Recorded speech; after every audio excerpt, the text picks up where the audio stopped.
Hello, welcome everybody. Welcome to our Payments in a Post-POLi World virtual fireside chat. I'm Tanya Martin. I'm the head of partnerships at Zepto, and thank you so much for joining us today. I'd like to start by acknowledging the Wurundjeri people of the Kulin Nation, who are the traditional custodians of Melbourne and the surrounding lands from which I'm hosting this session today, and pay my respects to Wurundjeri elders past, present, and emerging. We've been running the Zepto Connect webinars for a few months now, and we've really loved hearing from some brilliant minds on a range of topics. And during one of the recent Zepto Connect sessions with WPay and Australian Payments Plus, we fielded a lot of questions about PayTo.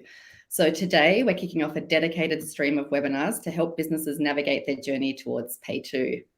And today, given the recent announcement that POLi Payments will cease operations in Australia at the end of September, our session is going to focus on that and look at PayTo as an alternative payment method to POLi. So we want to start each of our webinars with some updated stats on PayTo to cover off some of the questions that we get asked by our merchants and partners most frequently. And the number one question I think that we all get is around reachability of accounts. So it's really exciting to now be able to say that all 4 of the major banks are now live for PayTo in the retail market. So this means that about 90% of consumer accounts are now reachable for PayTo, and we consider this to be the point of ubiquity for use in consumer banking. So it's a really exciting milestone for PayTo to have met. On the other side of the fence, looking at business accounts, they are tracking a little bit behind where we're seeing the retail bank accounts. So business account reachability is currently sitting at about 15%. And tracking towards ubiquity within the next 12 months. So probably likely towards the end of this financial year, we'll start to see business accounts at that 90% level, which is really exciting. As far as awareness and adoption goes, Australian Payments Plus's PayTo advertising campaign is continuing in market, which is really all about building awareness for PayTo and educating consumers about its benefits. So there was Burst 1, which finished at the end of July, and you might have seen or heard the PayTo ads like in your digital or social channels, on the radio, or maybe even on Spotify. And Burst 2 is running throughout August and September and is bringing large format kind of billboards and outdoor advertising into the mix. So keep your eyes peeled for that. First bit of housekeeping just to help us out today. You can probably, I hope you can see 2 functions on your webinar platform. There is a chat box and a Q&A box. So if you do have any questions, and we encourage them throughout the session, please make sure you pop them in the Q&A box and just use the chat for any kind of general chatter or comments as we are talking. And on that, I'd now like to introduce our 2 speakers for today. So I'm joined by Lennie, who is one of Zepto's co-founders and technical specialists, and Suzie Slingsby, who is Zepto's head of merchant sales and relationships. So thank you both for jumping on today to share your thoughts on POLi and PayTo with everyone. To kick things off, I'm going to ask you both really quick 2 really quick questions. And Lennie, if you want to jump in with your answer first. I'd love to know, did you ever pay for anything using POLi? And do you think that POLi was ahead of its time as an account-to-account payment method? Yeah, no problem.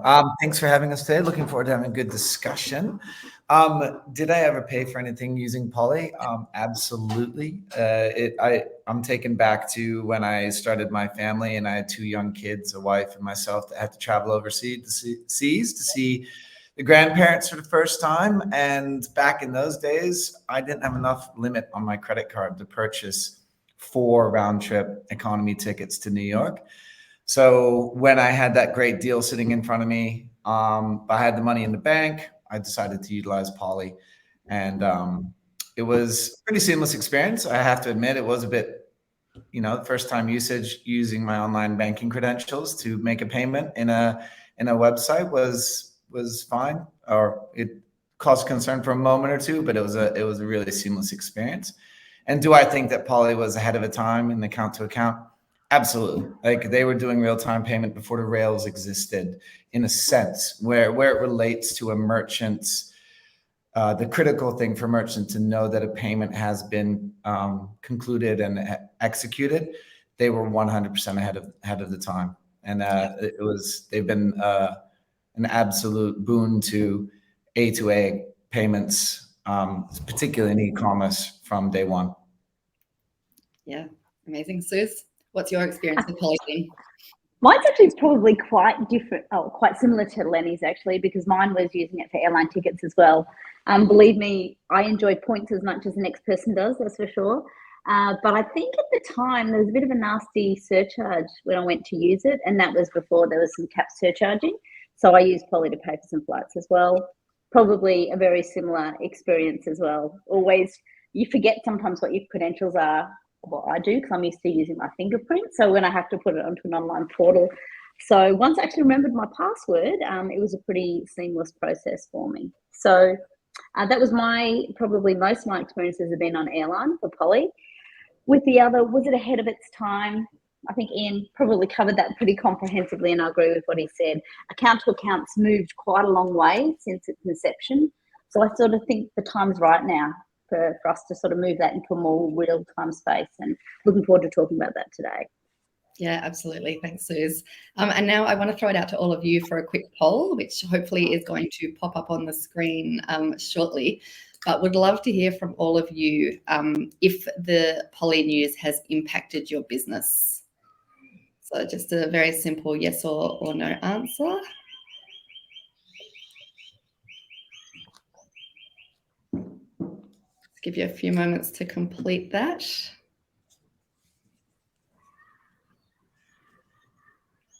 Thank you. And the second question we would love to ask you is, looking to the future, do you see an application of PayTo for your business?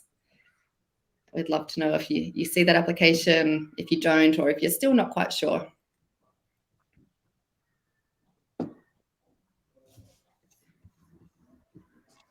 Amazing. Thank you so much.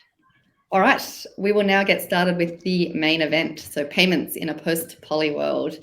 And just for a bit of background, POLi has been a well-known and popular online payment method in Australia for almost 2 decades. I think 17 years is the amount of time that it's been in existence for. And it offered a really convenient way for consumers to pay for goods and services, directly on a merchant's website without the need for the consumer to have a card, but just by using a direct connection to their internet banking, which was a really unique proposition for the time. And as we've already touched on, POLi announced that they'll cease operations in Australia from September this year.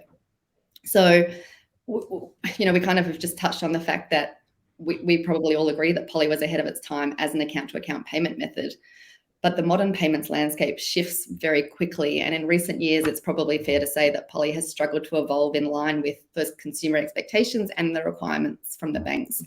And in fact, like in the FAQs that POLi put out after they announced their closure, like they have actually stated, despite the best efforts of our team, we can no longer support and offer a product that meets the needs of the market and customers. So with that, I'd love, Lennie and Suze, if you could share some thoughts with us on POLi Payments, and where you've seen over the past 15 years the application be the most successful, and your initial reaction to hearing the news that they would no longer be in the market from later this year.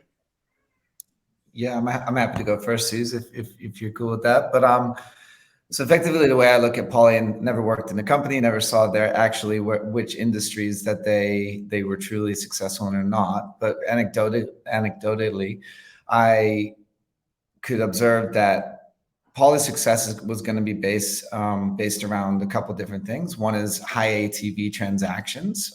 So where the transaction price gets really, really high, there's significant benefits in terms of using an account-to-account mechanism over a credit card charge, because the credit card fees for multi-$1,000 purchases can easily start ratcheting up and make a difference when you're competing in a highly competitive sales environment for the consumer and or merchant. So that was one area that you can see a really natural fit for POLi to help penetrate the payment landscape. The other one is where there's just, alternatively, it might not be high ATV, but super low margin. So in terms of the supplier or the merchant operating in a low margin environment, you can think of that in potentially FX spaces. And then the third is probably a regulated environment where the use of credit cards in certain industries may not be particularly favorable for the type of activity that is going on. So overall, it had a really great fit. And yes, they were ahead of their time in certain verticals that that had one of those things, maybe all three of those things. It just tied together nicely and delivered a seamless customer in-app experience, which to be honest was one of the critical components of its success and rollout. And delivered merchants with the choice to provide an alternate payment method to their their customers that benefited the merchant, benefited the customer, and just gave a holistic approach to either high ATV, low margin, or regulated environment where credit cards just did not fit the bill. So yeah, it was a great idea, a great execution, and a great rollout to those very critical verticals. Liz, was there anything you wanted to add to that? I suppose it's interesting, and Harold, I've noticed your comment in the chat as well around the airlines and the travel industry, and it is true that was one of their free payment, the free payment option for airlines, and a critical part of the offering because it was a lower cost option, and it was obviously popular with a number of users. So I think definitely travel and tourism is one of the industries that was using POLi to effect and doing it well. Who potentially have a hole in that at the moment. ATV is obviously significantly higher on an airline transaction as well, so the ability to have a lower cost mechanic. I think also the same foreign exchange, the sort of people that we've been talking to in this post-POLi world, it sort of fits into a lot of those categories of travel and tourism, foreign exchange, gambling. There's a lot of industries, but some are using it more than others with more success. There might have been some that had it up there but weren't really doing any transactions. So it's been really interesting, the conversations when we start talking about, and I don't want to skip ahead in the questions, but to talk about what that's going to look like in a real-time world for them, because it's pretty exciting. Yeah, absolutely. Just a reminder, if you do have any additional questions or questions that you would like Suze and Lennie to address, please do pop them in the Q&A box as we're going along.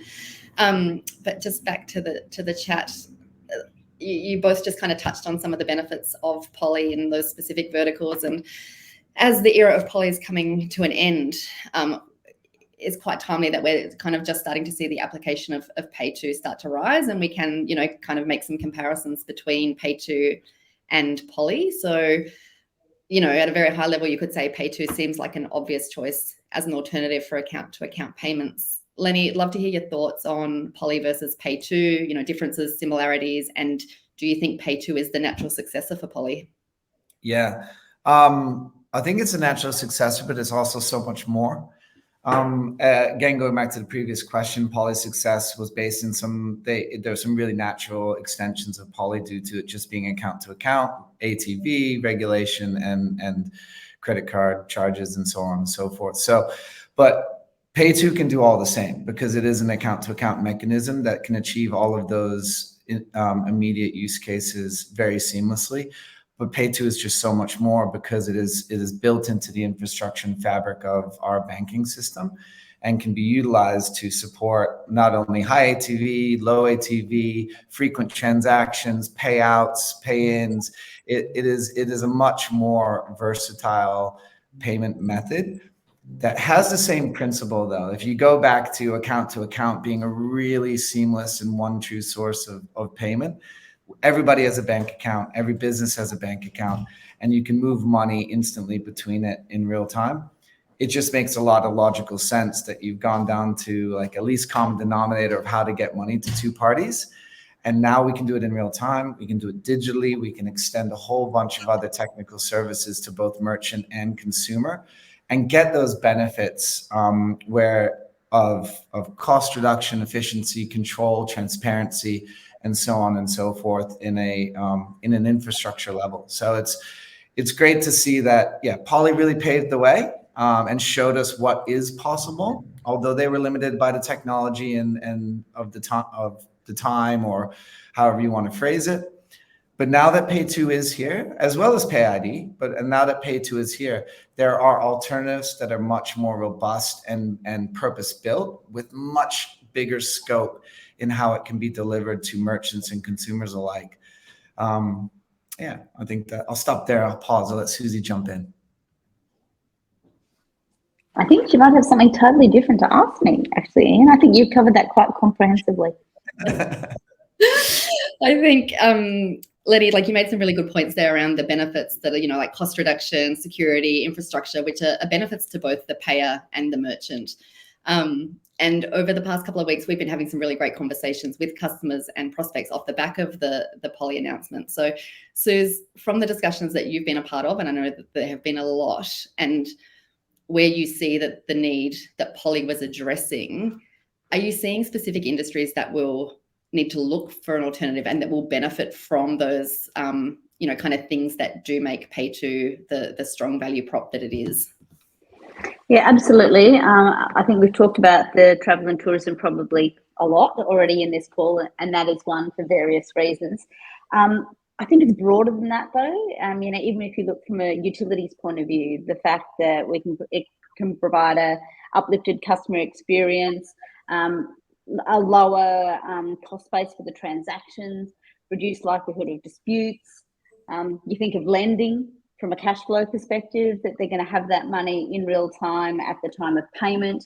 They'll have certainty of payment. No more waiting for any queues. Those transactions. You think about subscriptions, like it's really broad across a number of different industries and a number of different use cases. I think it would be fair to say we're yet to find an industry that we can't find multiple pain points that we're fixing by talking about the PayTo solution. There's still things we're working out, and I am keeping my eye on the chat as well, and people talking about, you know, refunds and disputes, and that's probably hot off the press. We're actually had a long call with AP Plus this morning as well, and you know, they've got a consultative process, and these processes are evolving on new payment mechanics as well. But there's some really good frameworks that they're working through over the next, you know, 12 months or so, as this is so new. So the future's really bright for where we're going with PayTo across multiple industries. And it's interesting, you know, we talk a lot about the payment mechanics, the benefit, the pure benefits that the payment mechanics of PayTo brings to merchants and consumers, lower cost, speed of payment, all transparency, all those things. But what also then flows on from that, which has been a real key topic of conversation with utilities, telcos, and many of the businesses is really that customer engagement uplift that can be provided from a real-time payment mechanic. So when someone pays a bill and they don't see that their app, because everybody expects everything to happen now in real time and instantly, and doesn't see that their bill is amended in real time, that they now don't have a balance.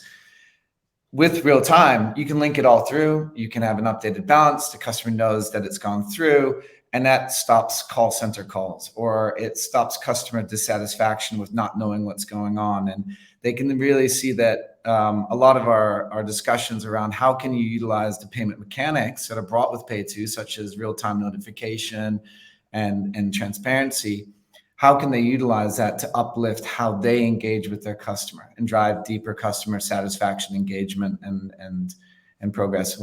So it is really starting to shift the way that people of what is possible with this new emerging payment mechanic. And that's just something that we haven't really, that is extra on top of just the mechanics of PayTo.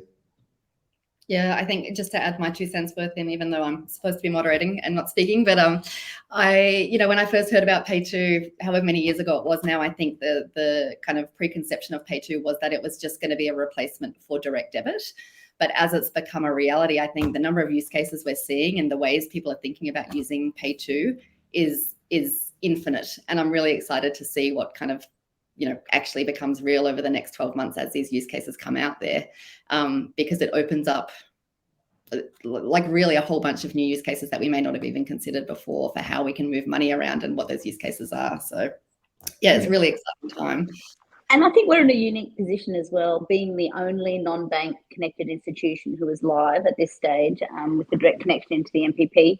You know, we're bringing to the table a lot of unique use cases that may or may not have been considered at this stage. So, you know, it's great being able to bring those use cases to life and think, wow, that's another fantastic application for it. So I think we'll continue to discover those over the coming months as well. Yeah. Great.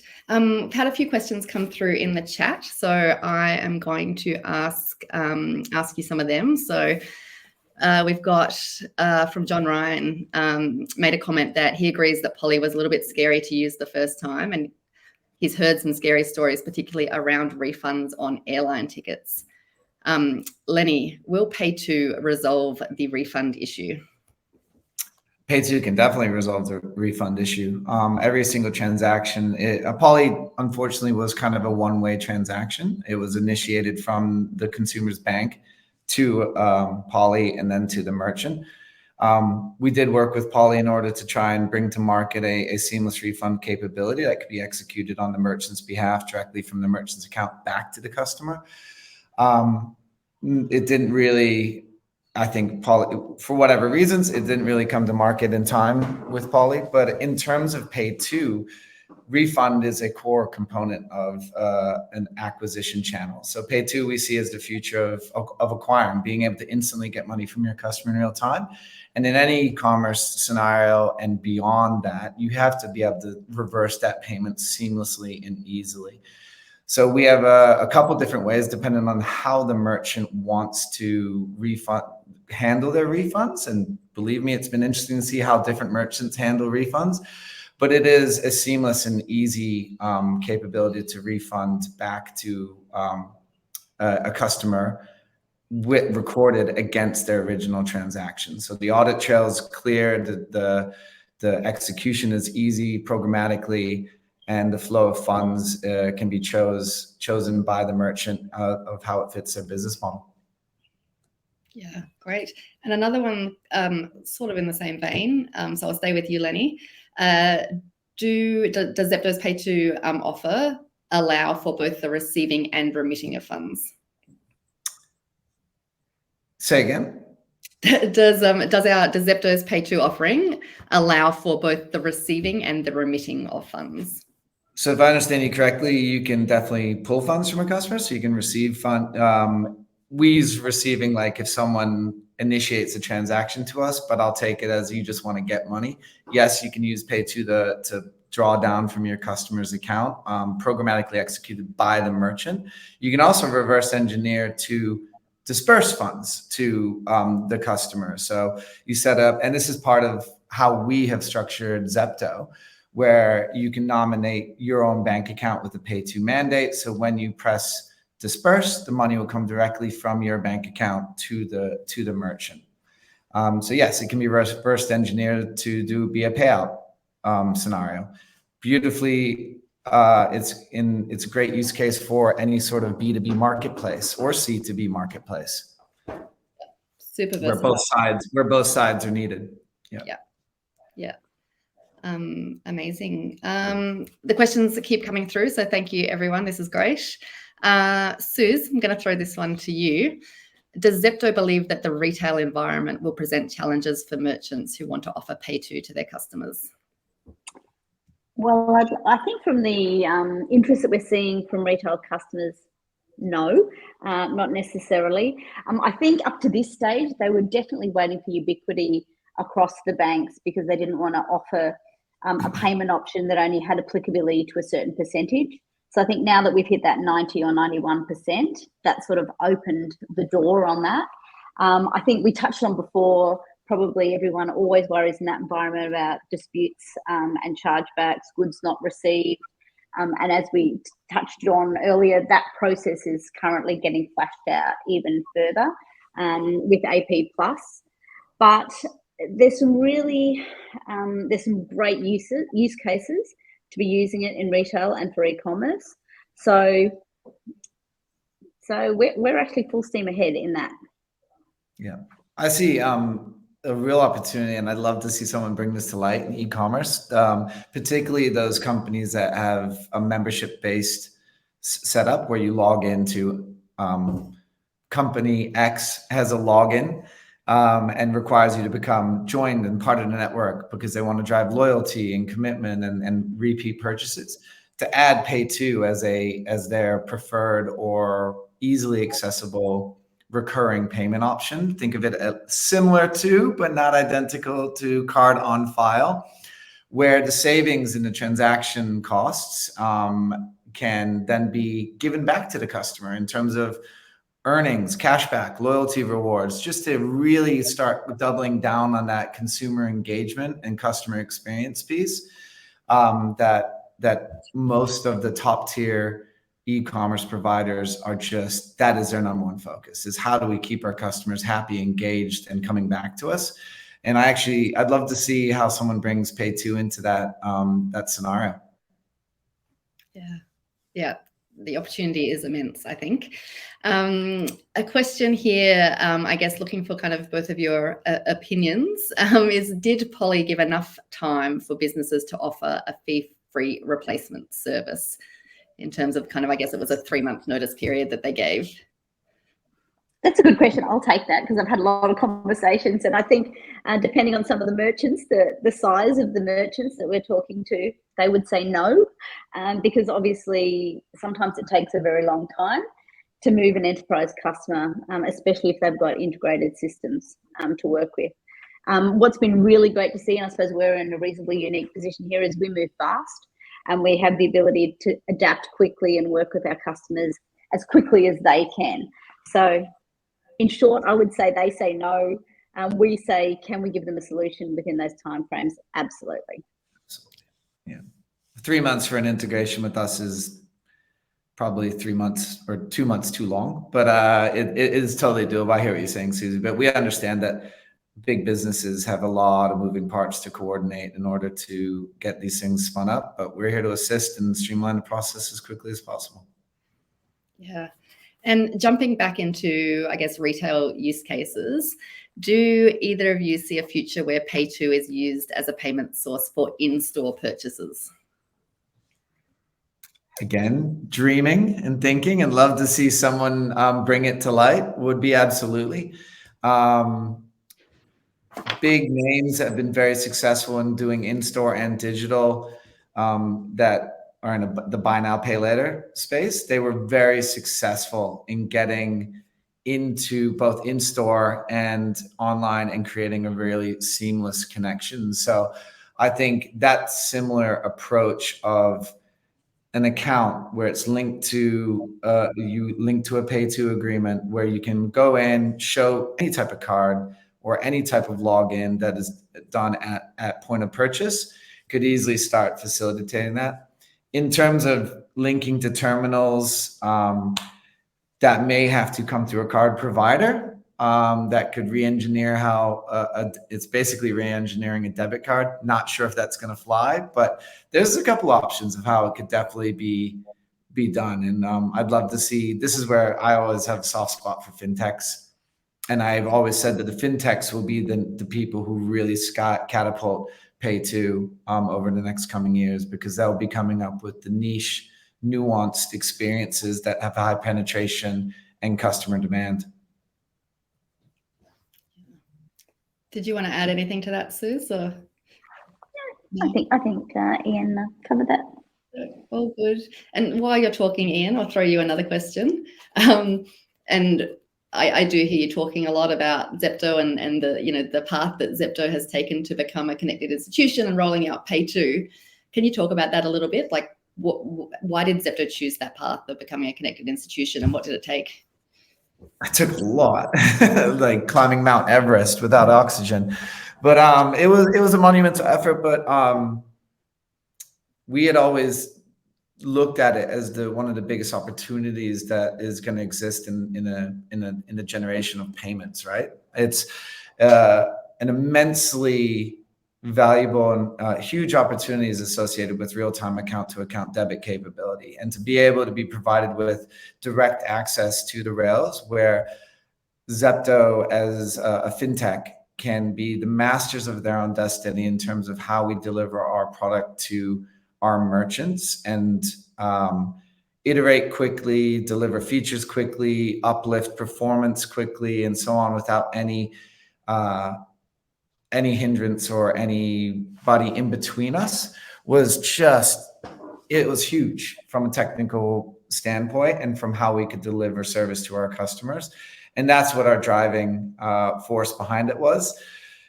besides, maybe a little bit naive for our size, but we did it, and we've done it really, really well. So it really stemmed down to us being masters of our own technical destiny and how we can deliver to our customers. Since then, the uplift in information, understanding of how it works, being able to adapt quickly has just solidified that was the right decision to tackle 3 years ago.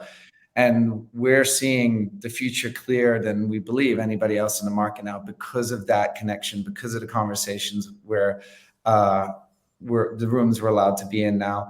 And we believe we're going to be able to develop and help steer the direction of PayTo going forward with the appropriate parties. And that was all because of the CI status. So yeah, big decision to make. It was a monumental task, but we think it was one of the best decisions we've ever made as a business.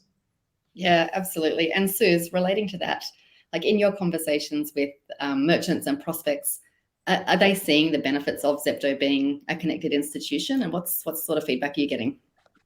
Absolutely. I think they love the fact that, we've got the ability to get them as close to the rails as they possibly can get. And they love the fact that, in the greatest respect, we're not actually a bank, and that we're really nimble and our ability to innovate is strong. I think also, some of the customers that we've already signed, we've already done some bespoke work on functionality they would like that's really going to help move the dial so we can move really quickly. I think people are also really happy. I think, Lennie, we were talking about before we became a connected institution, and it seems a lifetime away. But now when I think about the conversations that we're having, that, we're submitting our views on legislative and payment reform, and, we're really bringing use cases back to the source. Directly I think from value in that too. So it is a really tight feedback loop from our merchants direct to the infrastructure providers and the governing bodies. So it's been fantastic. Yeah. And kind of related to that innovation piece, there's a question from the crowd, which is, does PayTo integrate easily with QR code payments? So Lennie, I'll throw that one to you.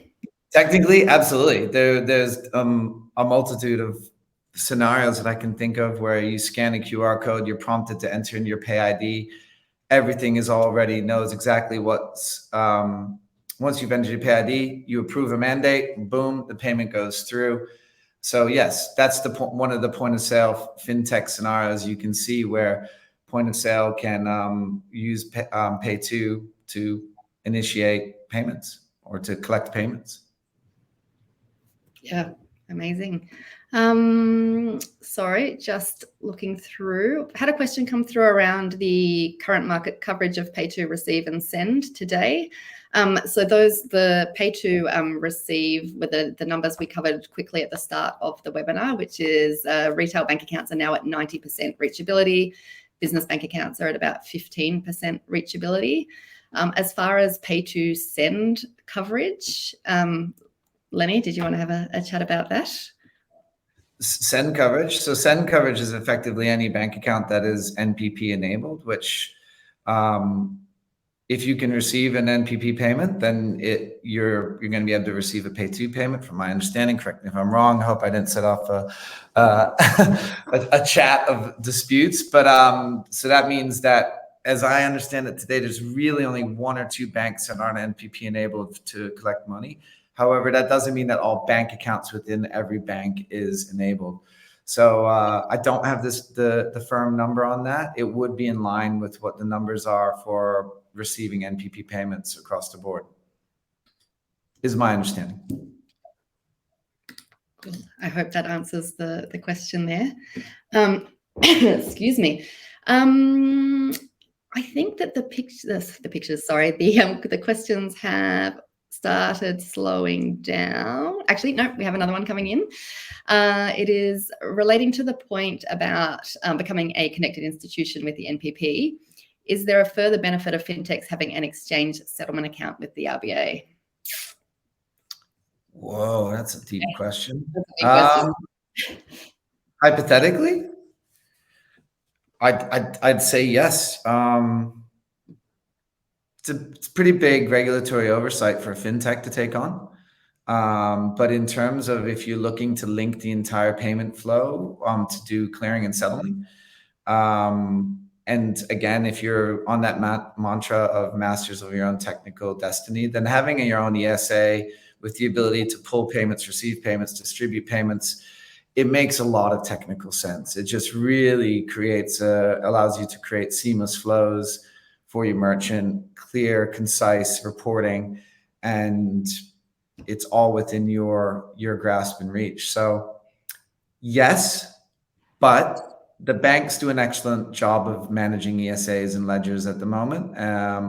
So it is really what's your motivation to do it in terms of how big you're thinking, how much money are you going to be moving to support that regulatory oversight.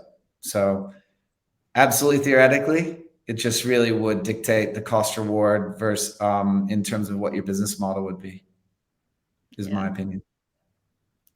Cool. And I think you'll both jump to answer this one. But we've had a question that is, for payment services, does Zepto only offer PayTo? Suzie, would you like to go? Absolutely not.